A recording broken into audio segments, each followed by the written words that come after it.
President Biden's decision to release oil from reserves, it's an attempt to bring down gas prices, but could the president be risking a global price war? Rick Newman is looking into this for us. And Rick, I guess, what do you think are some of the risks that this move could potentially backfire here for President Biden?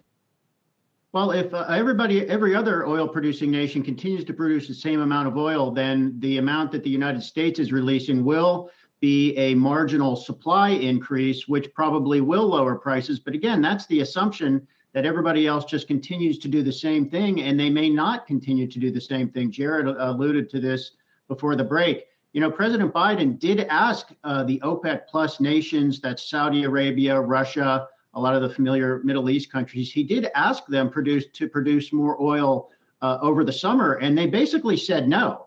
They have that plan to gradually increase production by 400,000 barrels a day, but that's a drop in the bucket. That's less than 0.5% of all the oil the world consumes on a daily basis. So that's not a very meaningful increase in supply. And what most of the OPEC plus nations want is they want oil prices around $70 a barrel or higher. Remember, these countries went through a very lean stretch, starting with the COVID pandemic last year when oil prices plunged down to around $20 a barrel, and they're trying to make up some of that lost revenue. So they could, for real, cut production if it looks like that's what they have to do to keep oil prices up. And of course, that would be the opposite of what President Biden wants them to do, and that would lead to higher gas prices here in the United States rather than lower prices. So there's a lot that goes on in the oil market, and the choices of one politician in the United States are only a small part of it.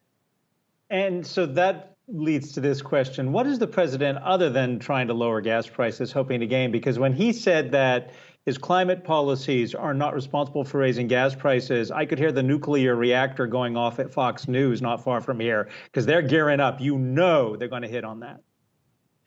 Yeah, and Fox may have a point on this one. We've heard some industry executives point out that with all the efforts underway all around the world, not just here in the United States, but in Europe and other places as well, to wean the nation off of fossil fuels, the return on investment in the oil and gas industry is getting lower, and that is crimping investment that you need to do things like develop new drilling rigs and reopen some pipelines that might have been shuttered when oil prices fell to $20 a barrel. This is not just flipping a switch. This requires money to do this. And investors all around the world are looking around and saying, boy, there's like a war on against the oil and gas industry, and everybody wants green energy. So all the new incentives in the United States and elsewhere are for green energy, not for oil and gas.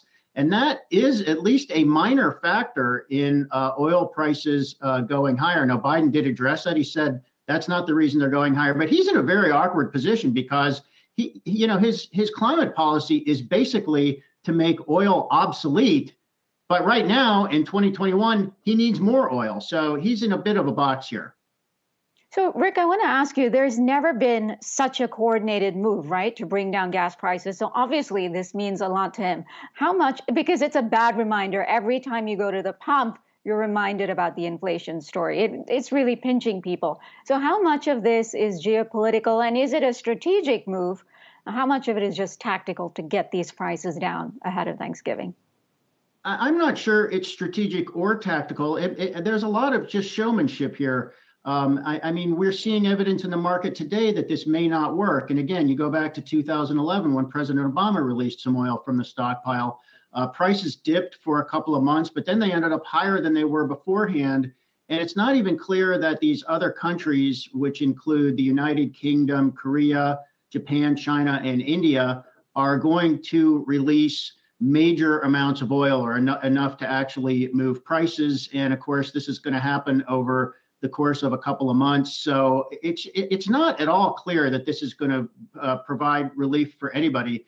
I think what Biden needs to do is show that, number one, that he's aware of the problem, because he's been getting really dinged, and this is showing up in his approval ratings, for being somewhat oblivious to this problem, while he and a lot of other Democrats keep talking about green energy. Green energy is not fueling most cars in the United States today. So I think above all, what he needs to do going into the holidays is just try to show people that he gets it And let's remember the midterm elections next year are not till more than 11 months away, and this release of oil is going to be a non-factor by the time we get to those elections. So there's a lot more to come on this story.